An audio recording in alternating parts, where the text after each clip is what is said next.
Ikaze kuri Eacet, East African College of Entrepreneurship and Technology, aho tubafitiye amasomo y'igihe gitoya atandukanye yose yigirwa online. Rero ikaze usobanukirwe neza amasomo wakigira online kandi ukabona ubumenyi ndetse tukaguha na certificate.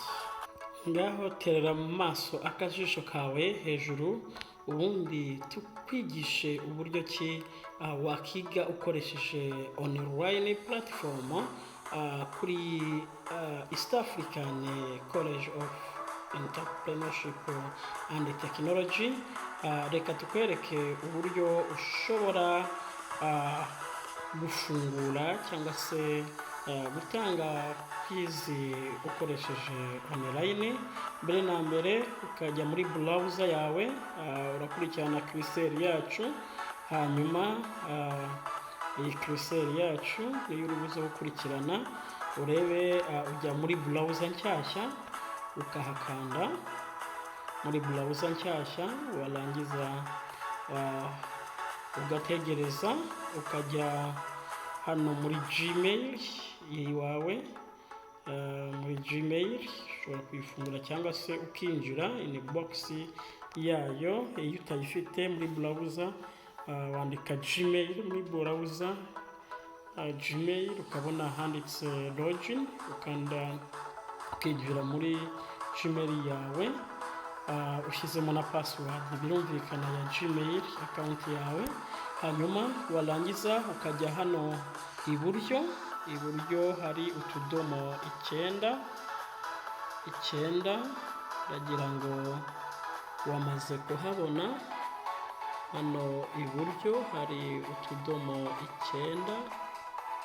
9, hano hafi ya logo urabona cursor, iyi ni logo ibanza. Utuntu tw'utudomo 9 turimo tukubwira, hanyuma ukadukandaho ugategereza kugira ngo Google Apps zifunguke. Hano Google Apps zifungukira, hanyuma ukamanuka hasi ushakisha ahantu handitse classroom, dore ngaha. Ahantu handitse classroom dore ngaha, warangiza kubona ahantu handitse classroom ukahaklika, hanyuma ugategereza classroom yawe igatangira igafunguka classroom yawe. Hanyuma classroom yawe urategereza igafunguka. Ngiyo irimo gufunguka. Dukomeze turyoherwe na serivisi nziza East African College of Entrepreneurship and Technology, aho twigisha amasomo dukoresheje online. Hanyuma classroom yawe irafunguka. Iyo rero wakoze classroom, urutonde rwazo zose ziraza, izo classroom zose ziraza. Reka twebwe twirebere classroom yitwa Eacet.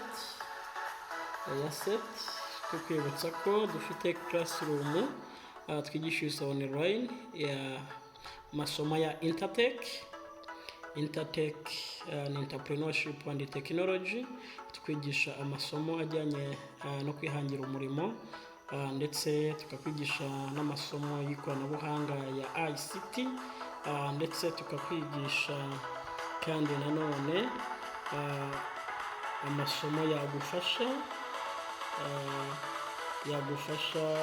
guhuza ubumenyi ufite cyangwa se ubwo wize mu ishuri n'ubuzima busanzwe. Hari indi andi somo tugira rya culinary arts, aho tukwigisha ibijyanye no guteka mu buryo bugezweho. Hari irindi rya certification of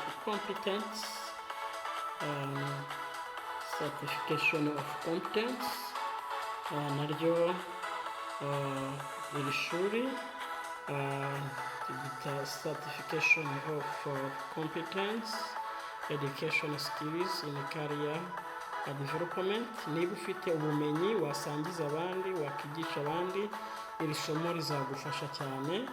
Tugira irindi ryitwa hospitality and tourism management, aho iri somo naryo mu mezi 6 mu masaha 28 ndetse na assignment 28 uba wize uburyo wakora mu byumba, uburyo wakora amasuku, uburyo wakora muri bijyanye no gutunganya imyenda, ndetse tukigisha uburyo waba umukozi muri service, waba uri umuhungu cyangwa umukobwa, ndetse turakwigisha uburyo tumanaginga business, waba uri cashier w'ahantu runaka turakwigisha uburyo dutanga service nziza.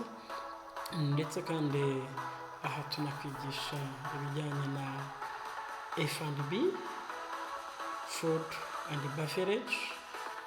Aha rero nta handi wasanga aya masomo usibye kuri East African College of Entrepreneurship and Technology.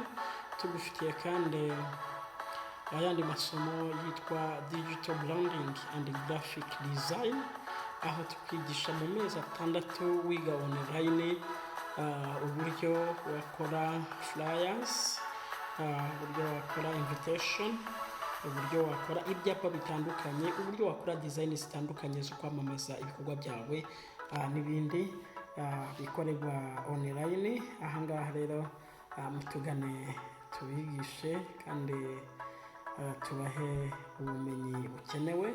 Kandi aha ushobora no kuhigira none culinary arts, kuko twari twabibabwiye ibijyanye n'ubutetsi, gutunganya ibyo kurya online tukakwigisha kandi bigenda neza. Rero aha ngaha tunagufitiye kandi na Intertech, entrepreneurship technology twari twabikubwiye. Rero ubasha kwiga kandi wakiga ukabasha kubona amasomo yose ukeneye agufasha gukoresha ikoranabuhanga rigezweho.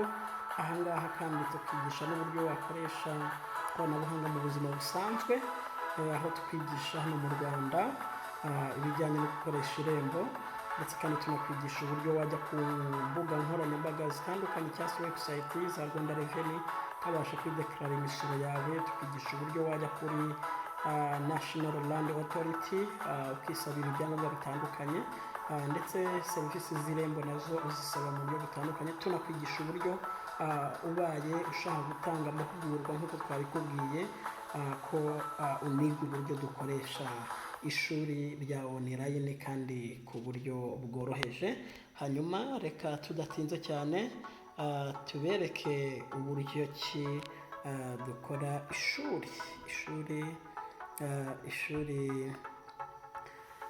ishuri ryiza cyane, ishuri rya online, uburyo dutanga assignment, uburyo dushobora gutanga quiz.